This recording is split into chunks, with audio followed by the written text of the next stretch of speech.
왜 내 주변에는 나를 힘들게 하는 사람만 있을까요?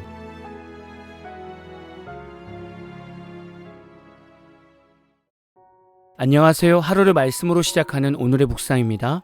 오늘은 사무엘상 22장 11절부터 23절까지의 내용을 묵상하겠습니다. 먼저 말씀을 듣겠습니다.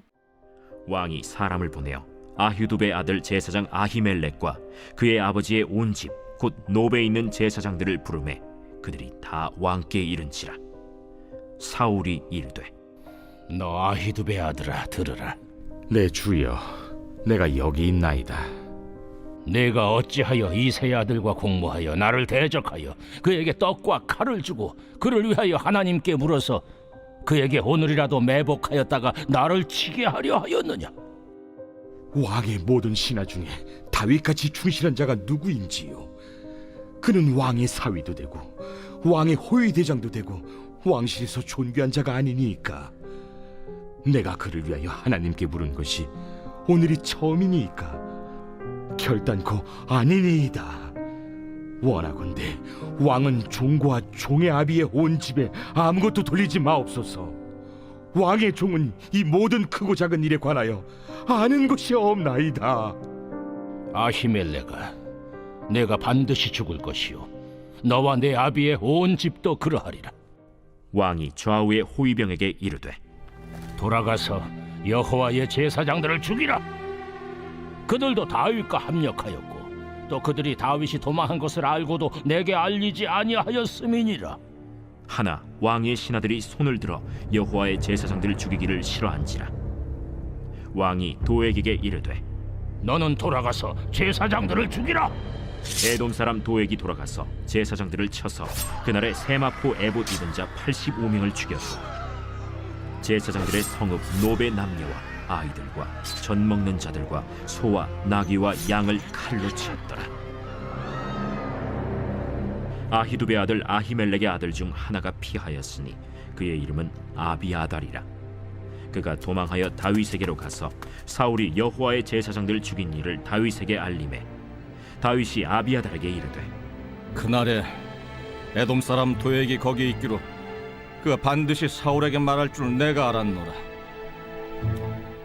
내 아버지 집의 모든 사람 죽은 것이 나의 탓이로다. 두려워하지 말고 내게 있으라. 내 생명을 찾는 자가 내 생명도 찾는 자니 내가 나와 함께 있으면 안전하리라 하니라. 사자성어 중에 유유상종이라는 말이 있습니다. 무리는 무리끼리 서로 따르고 쫓는다는 뜻으로 성향이나 처지가 비슷한 사람끼리 모이는 현상을 가리킵니다. 이런 말을 좀 더 직설적으로 표현한 말이 꽃에는 꿀벌이, 똥에는 똥파리가 꼬인다 라는 말을 쓰는 거죠. 비슷한 사람들끼리 어울릴 때 이런 말을 보통 사용합니다. 저는 이 말이 너무나 중요한 것 같습니다. 왜냐하면 내가 진짜 예수 믿고 은혜로운 사람은 주변에 나처럼 예수님을 신실하게 믿을 수 있는 사람들이 꼬인다는 것이고, 내가 썬데이 크리스찬처럼 대충 예배 출석만 하고 도망가는 성도라면 주변에 예수님을 믿는 둥 마는 둥 하는 사람들이 꼬인다는 말이기 때문입니다. 오늘 말씀을 묵상하기 전에 먼저 저와 여러분 주변에는 어떤 사람들이 있는가를 한번 생각해 보셨으면 좋겠습니다. 왜 제가 이 말씀을 드리는가 하면 과대망상과 억측에 빠진 이 사울 옆에는 에돔 사람 도액이 있었습니다. 사울은 도액을 통해서 노베에 있는 아비멜렉 제사장이 다윗에게 떡과 칼을 주었다는 정보를 듣게 됩니다. 그래서 사울은 좌우의 호위병들에게 지시하여 여호와의 제사장들을 죽이라고 명하게 됩니다.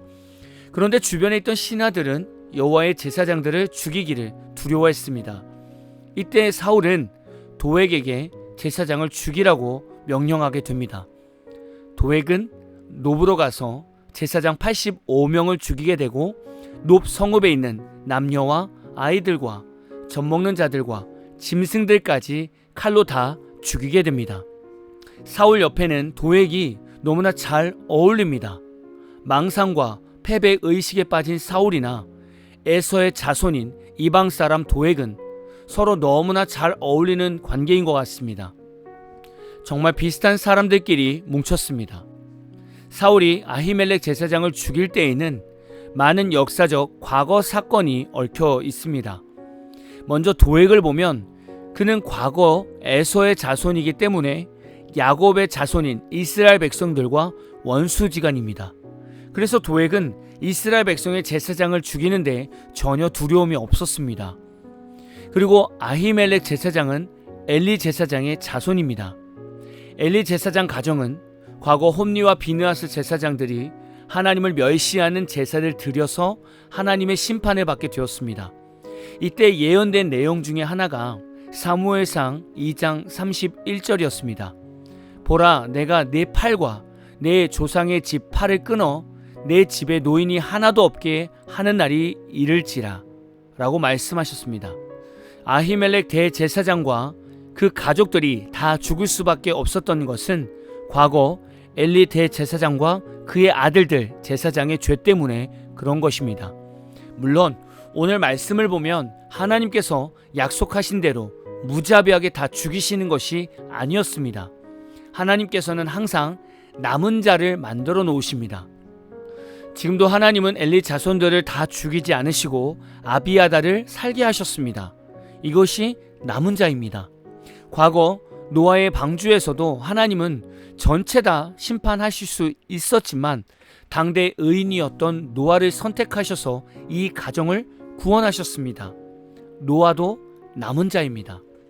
출애굽 1세대가 가나안 땅 정탐을 하고 나서 부정적인 정탐 보고를 하고 1세대는 광야 40년 생활하면서 다 죽게 되었습니다. 그러나 믿음의 고백을 한 여호수아와 갈렙만 살아남아서 가나안 땅에 들어가게 되었습니다. 이때 여호수아와 갈렙도 남은 자입니다. 성경에서 하나님의 구원 사역은 항상 남은 자를 통해서 일하십니다. 이것은 하나님의 사랑의 줄이나 마찬가지인 겁니다. 하나님은 남은 자를 통해서 사람을 사랑할 수 있는 여지를 남겨두시는 거죠. 이런 차원에서 현대시대를 보면 참 신기한 것 중에 하나가 아무리 불신자 가족이어도 그 식구들 중에 한 사람은 교회를 다녀봤거나 친구 전도를 받아서 교회를 한 번쯤은 가봤다는 겁니다. 그리고 불신자 가족 중에서 한 사람만큼은 제대로 예수님을 믿는 경우가 많습니다. 이것은 하나님이 불신자 가족을 다 버려두시는 것이 아니라 그 가정 안에서도 남은 자를 구별하셔서 한 사람이라도 복음을 들을 수 있게 만들어 놓으신 겁니다. 우리는 오늘 말씀을 보면서 인간 관계의 중요성을 한번 묵상해 보았으면 좋겠습니다. 인간 관계의 시작은 나 자신부터라는 부담감을 가지고 살아가셨으면 좋겠습니다. 내가 참된 그리스도인이 되지 않으면 내 가족은 물론이고 내 주변에 있는 사람들도 다 어설픈 기독교인들이 되거나 아예 예수 믿지 않는 사람들이 붙게 됩니다. 우리가 인생에서 하나님이 원하시는 성공의 길을 걸으려면 나 혼자 해낼 수 없습니다. 주변에서 좋은 동역자를 만나야 합니다. 좋은 동역자는 내가 하나님 앞에서 의로운 사람이 되어야 좋은 사람들을 만나게 되는 것이고, 하나님이 붙여주신 좋은 사람들 통해서 하나님의 크신 뜻을 이룰 때 우리가 생각하는 성공의 길을 걸을 수 있는 겁니다. 그동안 주변에 이상한 사람들 때문에 속 썩고 힘들어 하셨으면 환경이나 세상을 탓하지 마시고 이제는 우리 자신부터 탓해야 합니다. 내가 예수님의 성품을 닮지 않아서 나와 비슷한 사람이 붙어서 그래서 내가 그동안 힘들었음을 깨달으셨다면 이제 우리가 앞으로 하나님 앞에서 어떻게 살아가야 하는가에도 답을 찾으셨을 겁니다. 우리는 사울과 같은 사람이 아니라 다윗과 같이 좋은 사람들이 붙는 멋진 그리스도인이 되어야 할 것입니다. 오늘도 예수님을 닮아가는 복된 하루가 다 되시기를 진심으로 축복합니다. 오늘 마무리 찬양은 송서윤, 김정은님의 나와 함께 하시는 하나님이라는 찬양입니다.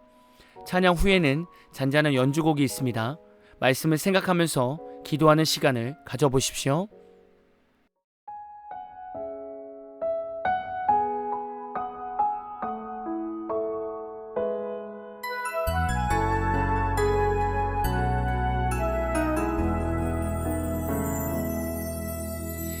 나보다 앞서 그 길을 가시는 분,